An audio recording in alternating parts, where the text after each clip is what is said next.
જય શ્રી કૃષ્ણ મિત્રો, સ્વાગત છે તમારું શ્રીજી સત્સંગમાં। આજે આપણે સાંભળીશું અધ્યાય 22મો અને અમૃતધારા 22મી। તો ચાલો શરૂઆત કરીએ। અધ્યાય 22મો, પુરુષોત્તમ માસમાં વ્રત અને નિયમો। ત્રણધનવા રાજાએ પૂછ્યું કે હે તપોધન, પુરુષોત્તમ માસનું વ્રત કરનારે પાળવાના નિયમો તમે મને વિસ્તારથી કહો। શ્રી નારાયણે કહ્યું કે રાજા ત્રણધનવાએ એમ પૂછ્યું ત્યારે ભગવાન વાલ્મીકી મુનિ લોકોના ચોક્કસ કલ્યાણ માટે તે રાજાને બહુમાન આપતા બોલ્યા, હે રાજન, પુરુષોત્તમ માસમાં સાવધાન રહીને હવિષ્યા અન્ન જમવું જોઈએ।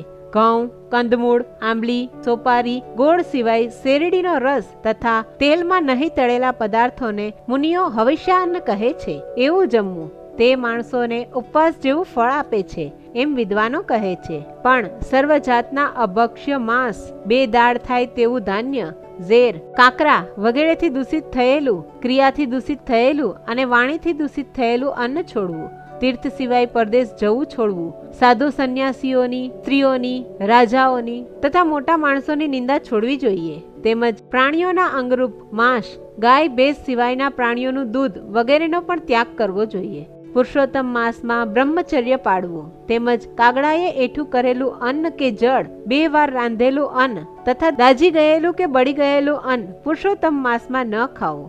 લસણ, ડુંગળી, સરગવાની સિંગો પણ ન ખાવી। વિષ્ણુ ભગવાનને પ્રસન્ન કરવા માટે પોતાની શક્તિ પ્રમાણે કૃચ્છ કે ચંદ્રાયન વગેરે વ્રત કરવા।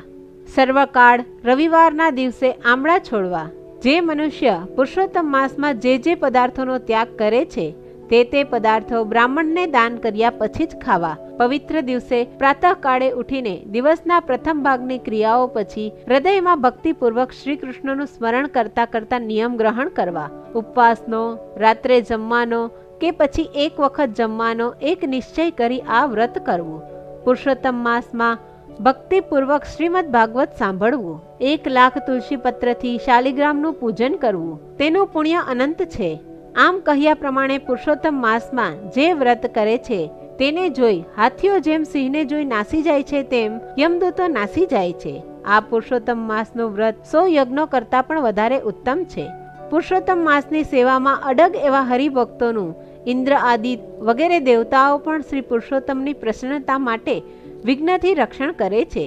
હે રાજન, એમ વિધિપૂર્વક શ્રી પુરુષોત્તમ માસનું વ્રત જ કરે છે તેનું ફળ જલ્દી કહેવા માટે 1000 મુખવાળા શેષ પણ સમર્થ નથી। શ્રી નારાયણ બોલ્યા, જે ઉત્તમ પુરુષ બીજામાં મન રાખ્યા વિના પરમ આદરથી ભગવાનને પ્રિય આ પુરુષોત્તમ માસનું વ્રત કરે છે તે ભગવાનને અતિશય પ્રિય થઈ ઋષિકેશ્વર તે ભગવાન સાથે જ આનંદથી રમે છે। અધ્યાય 22મો સમાપ્ત। કાંઠાગોરની વાર્તા। પુરુષોત્તમ માસ આવ્યો છે। આખા ગામની સ્ત્રીઓ નદીએ નહાવા જાય છે। નદીએ નાહીને ગોરને પૂજે છે અને પછી વાર્તા સાંભળે છે। એક સાસુ વહુ હતા। સાસુ તો સહેલીઓ સાથે ગાતી ગાતી જાય છે, જળમાં નહાય છે, સ્થળ પર વિરામે છે અને કાંઠે ગૌરી બનાવી પૂજા કરે છે અને ઘરે પાછી ફરે છે। વહુ તો છબછબ નહાય, ધબધબ ધોએ છે। સહેલીઓ કહે છે કે બેસો વહુ, કાંઠાગોરની પૂજા કરો।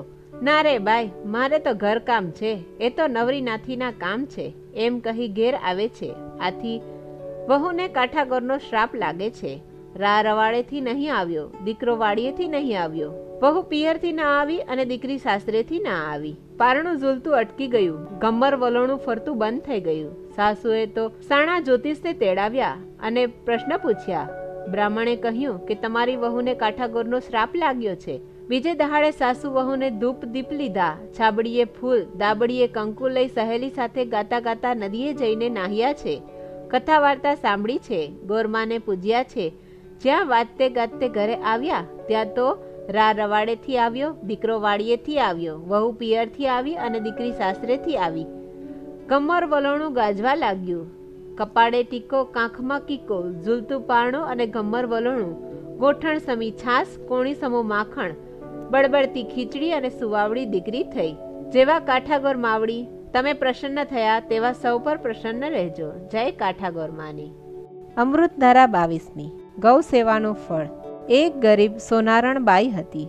નાના સરખા ઘરમાં તે રહેતી હતી। ઘરમાં બીજું કોઈ ન મળે એટલે પોતાના નિર્વાહ પૂરતું દરણું કરીને પ્રભુ ભજન કરી દિવસો પસાર કરતી હતી। એક દિવસ બાઈના ઘરથી થોડે દૂર કથા ચાવા લાગી। બાઈ માળા લઈને કથા સાંભળવા બેસી ગઈ. કથાકારે પુરુષોત્તમ માસ નહાવાનું મહાત્મય સંભળાવ્યું અને અંતમાં યજ્ઞના ફળ વિશે કહ્યું કે જે ભાવિકો યજ્ઞ કરે છે તેઓ મોટા પુણ્યને પામે છે. પુણ્ય પણ એવું પ્રબળ કે માનવીનો જન્મ મરણના ફેરામાંથી છુટકારો થાય છે. આ સાંભળી બાયુના મનમાં થયું કે મારી પાસે ધન હોત તો હું પણ યજ્ઞ કરત, પણ કરમની એવી કઠણ છું કે મરનારે વાલની વીંટી પણ ઘરમાં રહેવા દીધી નથી. જો થોડું ઘણું પણ ધન હોત તો હું મોટો યજ્ઞ કરત. હવે કરવું શું? બાઈ વિચાર કરતી બેઠી છે ત્યાં તો કથાકારે સેવા યજ્ઞની મહત્તા સમજાવી. એટલે બાઈએ સેવા યજ્ઞથી ફળ મેળવવા વિચાર્યું. ગામ બહાર આવેલા તળાવ આગળ એક મહાત્માની મઢુલી હતી. તે મહાપવિત્ર અને ત્રિકાળ જ્ઞાની પુરુષ હતા. તેથી તેમના દર્શનાર્થે અવારનવાર સ્ત્રી પુરુષો જતા હતા. બાઈ પણ તળાવે કપડાં ધોવા જતી ત્યારે મહાત્માના દર્શન કરીને જ ઘેર પાછી આવતી હતી. બાઈના મનમાં થયું કે શ્રમ યજ્ઞ કરવા માટે મહાત્માની મઢુલી અને સેવા યજ્ઞ કરવા માટે મહાત્માની સેવા વધુ અનુકૂળ છે. આમ વિચારી બાઈ ઘેર ગઈ અને બીજે દિવસે સૂર્યોદય થતાં પહેલાં મહાત્માની મઢુલી આગળ ગઈ અને આસપાસ પડેલો કચરો કાઢી નાખી પાણી છાંટ્યું. આથી તે જગ્યા સ્વચ્છ બની ગઈ. પછી આંગણામાં રંગોળી પૂરી અને મઢુલીની ચારે બાજુએ આસોપાલવના તોરણો બાંધી દીધા. તેની વચમાં ફૂલો ગૂંથેલા હતા, તેથી દેખાવ રમ્ય લાગતો હતો. આ વખતે મહાત્મા મઢુલીમાં ન હતા. તેઓ તો જંગલમાં દૂર દૂર ફરવા ચાલ્યા ગયા હતા. આ તકનો લાભ લઈ સેવાભાવી બાઈએ સ્વચ્છ જળથી પાણીનું મટકું ભરી દીધું અને જે વાસણો પડ્યા હતા તે માંજીને સફાઈદાર ગોઠવી દીધા હતા. વસ્ત્રો પડેલા હતા તે વાળીને રાખી દીધા. પછી મઢુલીની અંદર કચરો પૂંજો કરીને ઘેર જતી રહી. આથી તેના આનંદનો પાર નહોતો, કારણ કે તેને શ્રમ યજ્ઞ કર્યો હતો. થોડી વારે મહાત્મા આવ્યા અને મઢુલીની આસપાસની જગ્યા સ્વચ્છ બનેલી જોઈને તેના ઉપર પાણીનો છંટકાવ થયેલો જોઈને વિચારમાં પડી ગયા અને મઢુલીમાં સફાઈ જોઈ ત્યારે તો તેના આશ્ચર્યનો પાર ન રહ્યો. તે સમજ્યા કે કોઈ સેવાભાવીનું આ કામ છે, તેથી તેને મનમાં ધન્યવાદ આપવા લાગ્યા. બાઈ પણ એવી ચતુર હતી કે રોજ વહેલી સવારે જ્યારે મહાત્મા જંગલમાં ફરવા ગયા હોય ત્યારે મઢુલીની બહાર અને અંદર સ્વચ્છ કરી આવતી અને મહાત્મા જ્યારે બહારથી આવતા ત્યારે સફાઈ જોઈને અચંબામાં પડી જતા. મહાત્માની પ્રસન્નતાનો પાર ન હતો. એક દિવસ તેઓ સોનારણ બાઈને શ્રમ યજ્ઞ કરતી જોઈ ગયા. તેણે બાઈની પાસે જઈ કહ્યું કે હે ભલી બાઈ, આ ગુપ્ત સેવા કરવાનું કારણ શું? બીજાના સુખને ખાતર તું શું કામ શ્રમ ઉઠાવી રહી છે? હું તારા પર પ્રસન્ન છું. કહે, તારી શું ઈચ્છા છે? બાઈએ નમન કરીને કહ્યું કે મહારાજ, કથાકાર રોજ કહે છે કે ભાવિકો યજ્ઞ કરો, યજ્ઞ કરો. યજ્ઞનું ફળ અધિક છે, પરંતુ યજ્ઞ કરવા માટે ઘણી સામગ્રી જોઈએ અને મારી પાસે તો રાતી પાઈ પણ નથી. એટલે હું શ્રમ યજ્ઞ અને સેવા યજ્ઞ કરું છું. એ પણ યજ્ઞ જ કહેવાય ને? સંત સેવા એ તો ધર્મ જ છે ને? મહાત્મા બોલ્યા કે બાઈ, તને અશ્વમેઘ યજ્ઞનું ફળ મળે તે માટે તું પુરુષોત્તમ મહિનો કરી રોજ સવારે નદીએ જઈને નહાજે. અઠવાડિયા પછી પવિત્ર પુરુષોત્તમ માસ બેસશે. એ આખો મહિનો તું વ્રત કરજે. ઉપવાસ ન બને તો એકટાણું કરી ગાય માતાની સેવા પૂજા કરજે. જો તું ભાવપૂર્વક વ્રત કરીશ, રોજ ગાયની સેવા પૂજા કરીશ, તો તને બધાએ દિવસનું અશ્વમેઘ યજ્ઞનું ફળ મળશે. તારા સદભાગ્યે અધિક માસના આગમનને હવે વાર નથી. પ્રભુ તારું કલ્યાણ કરશે. જોતજોતામાં પવિત્ર પુરુષોત્તમ મહિનો આવ્યો અને સોનારણ બાઈએ ભાવપૂર્વક વ્રત કરવા માંડ્યું. રોજ વહેલી સવારે નદીએ સ્નાન કરી આવી ગાયની સેવા પૂજા કરતી અને એકટાણું કરીને આખો દિવસ પુરુષોત્તમ ભગવાનની ભક્તિ કરતી. આથી તેને રોજ અશ્વમેઘ યજ્ઞનું ફળ મળવા લાગ્યું. પણ તેને ફળ મળે છે તેની ખાતરી શું? કુદરતનું કરવું કે એ ગામના રાજાનો કુંવર ગરમીના રોગથી પીડાતો હતો. આમ તો તે તંદુરસ્ત અને રૂપાળો હતો, પરંતુ આખા દેહમાં દાહ ઉઠે એવી બળતરા રહે કે ઘડીભર પણ ચેન ન પડે. રાજાએ મોટા મોટા વૈદ્યોને બોલાવ્યા હતા, પણ કોઈની દવા કામ આવી નહીં. જોગી જતીને બતાડ્યું, ભૂવા ભરાડીને બતાવ્યું અને બધાએ જુદા જુદા અખતરા કર્યા, પણ સફળતા મળી નહીં. કુંવરની બળતરા મટી નહીં. એક વેળા કોઈ સિદ્ધ પુરુષ રાજાના મહેલે આવ્યા અને રાજાએ કુંવરને બતાવ્યું. સિદ્ધ પુરુષે કુંવરના કપાળની રેખાઓ જોતાની સાથે જ કહ્યું, હે રાજન, દીકરો કોઈ દવાથી સારો થશે નહીં, મંત્રતંત્રથી સારો થશે નહીં, પરંતુ કોઈ ભાવિક તેને અશ્વમેઘ યજ્ઞનું ફળ આપે તો કુંવરનો દાહ મટી જાય. ધર્મ ફળના પ્રતાપે કુંવરજી સાજા થઈ જશે. આટલું કહી સિદ્ધ પુરુષ ચાલ્યા ગયા અને તરત જ રાજાએ પ્રધાનને બોલાવી કહ્યું કે પ્રધાનજી, રાજ્યભરમાં તપાસ કરાવો કે અશ્વમેઘ યજ્ઞ કોણે કર્યો છે. બીજે દિવસે તપાસ કરવા ગયેલા સેવકો પાછા ફર્યા અને કહેવા લાગ્યા કે મહારાજ, રાજ્યમાં એવું કોઈ નથી કે જેણે અશ્વમેઘ યજ્ઞ કર્યો હોય, એટલે એના ફળની આશા રાખવી એ ઝાંઝવાના જળ જેવું છે. રાજા તો નિરાશ થઈ ગયા. અરે રે, રતન જેવો રૂપાળો દીકરો શું આખી જિંદગી બળતો જ રહેશે? એવામાં પેલી સેવાભાવી સોનારણબાઈને ખબર પડી કે રાજાના માંદા કુંવરને અશ્વમેઘ યજ્ઞનું ફળ મળે તો તે સાજો થઈ જાય. તેથી તે એક દિવસનું ફળ આપવા હરખભેર મહેલે દોડી ગઈ અને રાજાને નમન કરીને કહેવા લાગી, મહારાજ, આપ કહેતા હોય તો હું કુંવરને અશ્વમેઘ યજ્ઞનું ફળ આપું. ગરીબ બાઈને મોટી વાત કરતી જોઈ રાજા નવાઈ પામ્યો, કારણ કે અશ્વમેઘ યજ્ઞ કરવો એ કંઈ જેવા તેવાનું કામ નથી અને આ બાઈ તેનું ફળ આપવા આવી છે તે કેમ મનાય?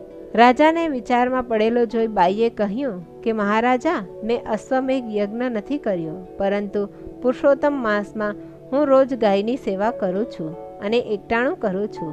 તેનું એક દિવસનું ફળ એક અશ્વમેઘ યજ્ઞ કર્યા બરાબરનું મળે છે. આવું એક મહાત્માએ કહ્યું છે. રાજાના મનમાં થયું કે જે હશે તેની હમણાં જ ખબર પડી જશે. રાજાના કહેવાથી બાઈએ પવિત્ર જળ લઈને 4 દિશાએ છાંટ્યું. પછી હાથમાં જળ લઈ આંખો મીચીને પ્રાર્થના કરવા લાગી કે હે પ્રભુ, મારા વ્રતનું તેમજ ગૌ સેવાનું અશ્વમેઘ યજ્ઞ કર્યા બરાબર ફળ મળતું હોય તો હું એક દિવસની સેવાનું ફળ રાજી ખુશીથી કુંવરને આપું છું, તો કુંવરનો દાહ મટો અને તેને શીતળતા થાય. આમ કહીને બાઈએ સૂતેલા કુંવરના શરીર ઉપર જળ છાંટ્યું અને થોડુંક જળ મુખમાં રેડ્યું. તે સાથે જ કુંવરના દેહમાંથી બળતરા ઘટવા માંડી અને થોડી જ વારમાં બધો દાહ મટી ગયો. રાજા આશ્ચર્યમાં પડી ગયો કે આ તે કેવો અજબ ચમત્કાર! ઘડી પહેલા રડતો કુંવર અત્યારે શાંત બની ગયો છે અને મુખ ઉપર પ્રફુલ્લિતતા છવાઈ ગઈ છે. રાજા આમ વિચાર કરતો હતો ત્યાં તો કુંવર પથારીમાંથી બેઠો થઈ ગયો અને ઝડપથી પલંગથી નીચે ઉતરીને સોનારણબાઈના પગે પડી કહેવા લાગ્યો કે માં, તમે તો મને જીવનદાન આપ્યું છે, નહીતર મારી સી વલે થાત.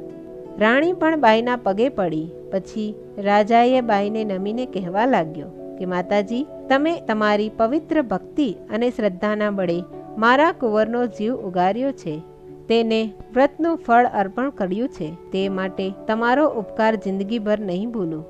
કહો, હવે હું તમારી શું સેવા કરી શકું? તમારી ઈચ્છા હોય તે માંગો, તમારા માટે રાજ્યનો ખજાનો ખુલ્લો છે. બાઈએ કહ્યું કે મને પુરુષોત્તમ ભગવાને ઘણું આપ્યું છે, મારે એકલા પંડને જર ઝવેરાતના ડગલા મળે તો પણ શું કામના છે? હું તો એટલું જ માંગુ છું કે હજુ પુરુષોત્તમ માસના 7 દિવસ બાકી રહ્યા છે, તો તમે બધા એ 7 દિવસ પુરુષોત્તમ ભગવાનનું વ્રત કરો અને ગૌસેવા કરો, જેથી સર્વનું કલ્યાણ થશે. રાજા રાણીએ વ્રત કરવાનો સંકલ્પ કર્યો અને ભલી બાઈએ સોના ચાંદીના વાસણો તેમજ 500 સોના મહોરો આપી. બાઈએ એનો સ્વીકાર કર્યો અને રાજાએ તેમને માન સહિત તેના ઘરે વાજતે ગાજતે મોકલી. પુરુષોત્તમ મહિનો પૂરો થતાં બાઈએ સારી રીતે વ્રતનું ઉદ્યાપન કર્યું અને ગામના બ્રાહ્મણોને જમાડી સારી દક્ષિણા આપી. ગૌ સેવાનું ફળ ઘણું, જેમાં દેવોનો વાસ, ગૌનું જે પાલન કરે તે ઘર સદા ઉલ્લાસ. પ્રભુ ભક્તિ અને ગૌ સેવાના પ્રતાપે સોનારણબાઈ સુખી જીવન જીવી અને અંતે વૈકુંઠમાં વાસ થયો. હે પુરુષોત્તમ પ્રભુ, તમે જેવા સોનારણબાઈને ફળ્યા તેવા તમારું વ્રત કરનાર અને ગૌ સેવા કરનાર સૌ કોઈને ફળજો. જય પુરુષોત્તમ પ્રભુની જય. કાંઠા ગોરમાની. મિત્રો, મારી આ વાર્તાને લાઈક, શેર અને સબસ્ક્રાઈબ કરવાનું ચૂકશો નહીં. જય શ્રી કૃષ્ણ.